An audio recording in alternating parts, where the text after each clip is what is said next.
रहे हैं पर उसका लाभ उन्हें नहीं मिल पा रहा है, क्योंकि लाभ दिलाने वाला आपका जनप्रतिनिधि होता है, और जनप्रतिनिधि जब किसी को लाभ न दिला पाए, इच्छा ही ना हो दिलाने की, तो फिर कितनी ही सत्ता हो उसका कोई फायदा जनता को नहीं होता है। तो ये आपके प्रत्याशी है हमारे माननीय सांसद जी, अब दोबारा वही हमारे बीच में प्रत्याशी है।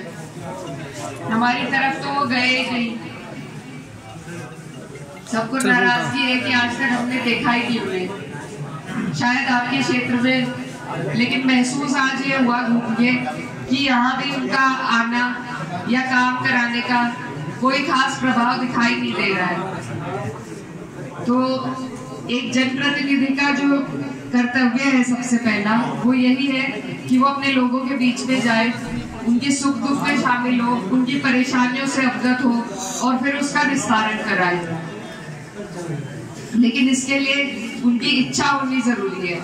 और ये जो लोग भाजपा से आते हैं प्रत्याशी बनकर, ये सिर्फ प्रधानमंत्री के नाम पर वोट लेते हैं, वो नहीं चलता तो हिंदू मुस्लिम करते हैं या कोई भेदभाव करते हैं। लेकिन इनसे काम की बात करो तो ये इधर उधर की बातों में आपको और हमें उलझा लेते हैं, इसीलिए ना काम हो रहा है क्षेत्र का, ना विकास हो रहा है। जितनी योजना डबल इंजन से हमें मिल सकती थी सांसद जी के माध्यम से, तो हमारा क्षेत्र का बहुत विकास होता, कल्याण हो सकता था, लेकिन वो नहीं हुआ, क्योंकि इन्हें पता है कि फिर से आएंगे मोदी जी के नाम पे, फिर से वोट लेके चले जाएंगे। तो मेरा आप सबसे निवेदन है कि आप लोग इस तरीके से अपना वोट बिना मांगे किसी को ना दें, क्योंकि वोट एक ऐसी चीज है जिससे आप पूरे देश में बदलाव ला सकते हैं। और जिसे आपके वोट की कदर ना हो, जिसे आप बिना मांगे 90% वोट दे रहे हैं, उसे फिर आपकी बाद में भी, जब उसे पहले ही कदर नहीं तो बाद में तो बिल्कुल भी नहीं होगी। और हमारी जो सीट है, यहाँ पर हर सीट पर आकर प्रधानमंत्री काम नहीं करेंगे, न मुख्यमंत्री काम कर सकते, यहाँ तो यहीं के लोग काम करेंगे। तो आप लोगों को ऐसे लोगों को चुनना होगा जो आपकी हमारी सुनवाई करे, हमारे मुद्दों की अगुवाई करे, सरकार में करे, पार्लियामेंट में करे। लेकिन ये सरकार आपकी हमारी सुनवाई करना ही नहीं चाहती है।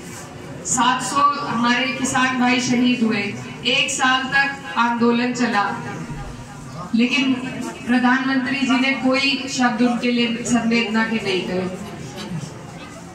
आज भी एमएसपी का दावा आज तक अधूरा है, पुराना जो भुगतान है वो बकाया है अभी भी, और जो 14 दिन की पेमेंट का वादा किया था वो तो पूरा हो ही नहीं रहा है। उस पे इन्होंने कहा था ब्याज भी देंगे, वो भी नहीं मिल रहा।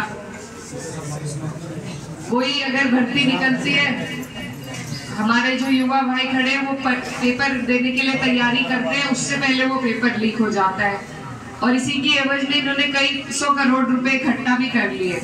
तो इनके ऐसा नहीं है इनके पास पैसे की कमी नहीं है, नियत की कमी है, करना नहीं चाहते। और 10 साल से आप और हम देख चुके हैं, तो इस बार अगर हमने बदलाव नहीं किया तो ये हमारी गलती है, उनकी फिर गलती नहीं है कुछ। तो मेरा आप सबसे निवेदन है कि आप लोग इंडिया गठबंधन को मजबूत करें। हमारे यहाँ से साइकिल का निशान है, साइकिल के निशान पर मोहर मारें। और अभी जब राजस्थान में सरकार बनी थी कांग्रेस की, तो उन्होंने वहां सरकार बनाते ही कर्जा माफ कर दिया था।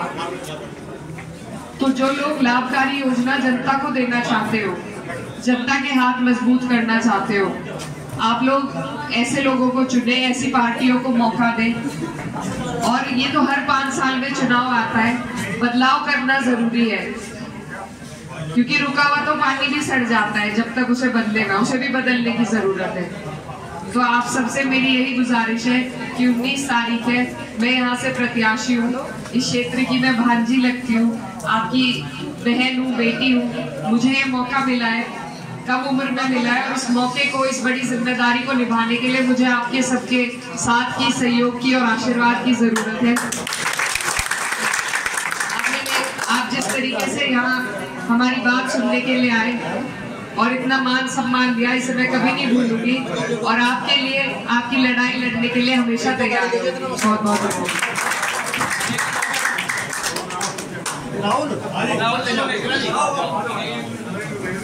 बोला